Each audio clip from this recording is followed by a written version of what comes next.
Hi there, Davey Cretin from Cretin Classics with another concert review. And this time I am reviewing a concert by the band The Fixx. It was held at the Palladium in Times Square, New York, New York, New York City, Saturday, April 5th, 2025. So, about a month ago from when I'm filming. Now, the opening act was Jill Sobule, singer-songwriter, and unfortunately, she just passed away recently. I'm going to do a separate tribute video for her because she deserves it. And it was very surprising when we got the news a few days ago, earlier in the month of May, that she had passed away in a fire.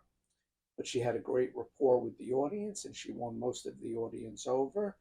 She was a very interesting performer, very literal, maybe a little bit divisive. She did a political song, which I think alienated a few people in the crowd, and they walked out, but most of the people enjoyed it, thought it was a hoot, got a kick out of it. She did some of her old hits from back in the 90s. So she was a great performer, and it's a real shame what happened to her. But look for my separate video about her on my channel, Cretin Classics here. Now, the Fixx are a band that I saw over 30 years ago for the first time. I saw them in the 90s. It was 91, 92 on the Ink Tour, their sixth album, if memory serves. And I saw them at a place in New York City. I think it was like a recording studio. I think you had to go up a staircase or an elevator to get there. Have to look up the info on the show, but I hadn't seen them for a long time. So Tia, my better half, my producer, and I went to see the Fixx. We're doing a series on the channel, obviously. If you haven't seen it, we've done a couple of episodes, and we have another one coming up shortly where we do a deep dive into every studio album.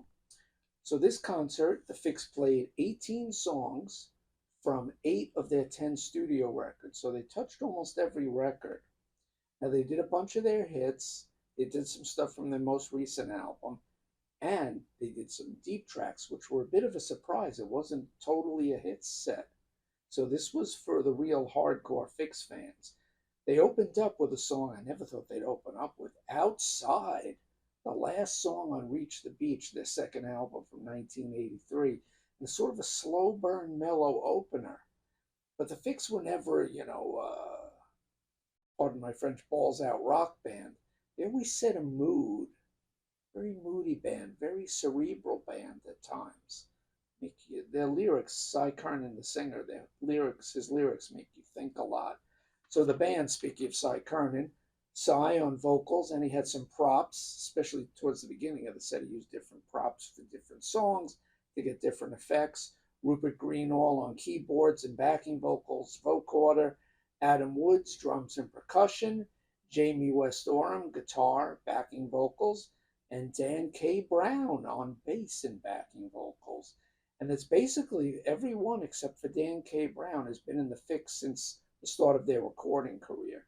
Dan K. Brown came in on the second album, Reach the Beach, and he left a few times, and he's back now. So he's their longest serving bass player by far. So to keep this lineup basically intact for over 4 decades, kudos to the Fixx on that. These guys aren't young guys anymore. They're older guys, and yet they could still rock out when they want to live. So opening up with the Outside, I thought was an interesting choice.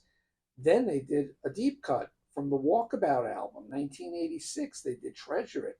Never expected to hear that. So it's really for the hardcore fans. Third song from 1989's Calm Animals album, Driven Out. Personal highlight of the show for me. Love that song. Really rockin' tune. Then they did a song, Closer, from their new album, their most recent album from 2022, Every 5 Seconds. They picked up the pace a little and got the crowd back into it with Secret Separation from the Walkabout album, 1986, as I said. And it's a good rocking melodic song. Then they did a really cool deep track, and I know this is a fan favorite. It wasn't a hit on the radio. The last song, proper, not including the bonus tracks, from the Calm Animals album, 1989, they did Cause to Be Alarmed. And Cy introduced it as a song basically that fits the modern times And he's not wrong about that because the world is in such a state that it's good to have music to soothe our troubled souls sometimes. Next, 1984's Phantoms made its first appearance, and they played the first single, Are We Ourselves? With a question mark at the end of it. Great short rockin' song. Then they did a deep cut from the Phantoms album, Wish, which I never expected to hear, so that was pretty cool. Went back to the Walkabout album for Chase the Fire from 1986. Then they brought out the biggest hit of the night so far, Stand or Fall from the debut album Shuttered Room in 1982. They followed that with a new song from Every 5 Seconds called Wake Up from 2022. Then one thing leads to another from Reach the Beach 1983, their biggest song, charted number 4 on the Hot 100 in America, if memory serves, and that got the crowd up dancing. Tia got up and danced, and most of the people around me got up and started dancing. Then they did a minor hit from the Phantoms album, 1984, Sunshine in the Shade. Really good song, like that one. And our next episode, Tia and I will discuss the Phantoms album in detail. So look for that coming soon on Cretan Classics. Then they hit from also 1984, but it was not on the Phantoms album. It was on the soundtrack to Streets of Fire. And that is, of course, Deeper and Deeper, one of their best rock, upbeat rock songs, really rock and tune. And Jamie West Oram showed off on guitar on that song. Great player, very underrated, has his own unique style. Sort of like Andy Summers from the Police, maybe a little bit of Robert Fripp from King Crimson. He has his own style. He's more of a colorist than a lead player, but when he wants to play and rock out, he can. So Jamie West Oram, very talented guitar player. They closed the proper set with Red Skies, another one of their biggest hits from the 82 debut Shuttered Room. They took a quick break, very short break before the encore. The encore was 3 songs. Track number 16 of the 18 of the night was from Every 5 Seconds. And it's a mellow, low-key song called A Life Survived. So just like they started the proper set with a low-key type mid-tempo ballady rock song, that's how they started the encore. Another unusual thing. But the Fixx are not your everyday rock band. They're different, they're unique. So I admire that. Then they did fan favorite Happy Landings from the Elemental album in 1998, the only time they touched that. And the last song, Saved by Zero, another huge hit from Reach the Beach 1983. That was the last song. So like I said, they did an 18-song set.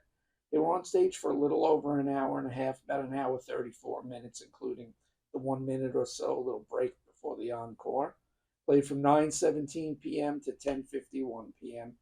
And only a nerd like me would write that down or remember something like that. Now, some minor quibbles. It was a great show. I liked the show. My first time seeing them in over 3 decades. I expected The Fool, the last song from Shuttered Room, which I love, and I remember that they did that the first time I saw them. They didn't do it, and they're switching some songs around as during the tour that just ended April 25th. Like I said, I saw them April 5th. Second date of the tour, I saw they only played the night before in upstate New York. They were swapping out a song with Lost Planes from the debut album, which I really wanted to see, but I guess I'll have to go back the next tour and hopefully catch Lost Planes. And I was a little surprised they didn't do an upbeat rocker that was a rock radio hit, and probably on college radio too, Built for the Future back in the day. I really thought they would do that song because it's upbeat, it's got a real catchy chorus, doesn't mean much now, it's Built for the Future. Really good song. I'm surprised they didn't do that, but when you're a band that's been around for over 40 years, you have 10 studio records, well over 100 songs in your catalog. You can't do every song. You can't please everyone. So I still love the show. It was a really cool show. And thank you for the show. It was great seeing you guys after all these years in concert.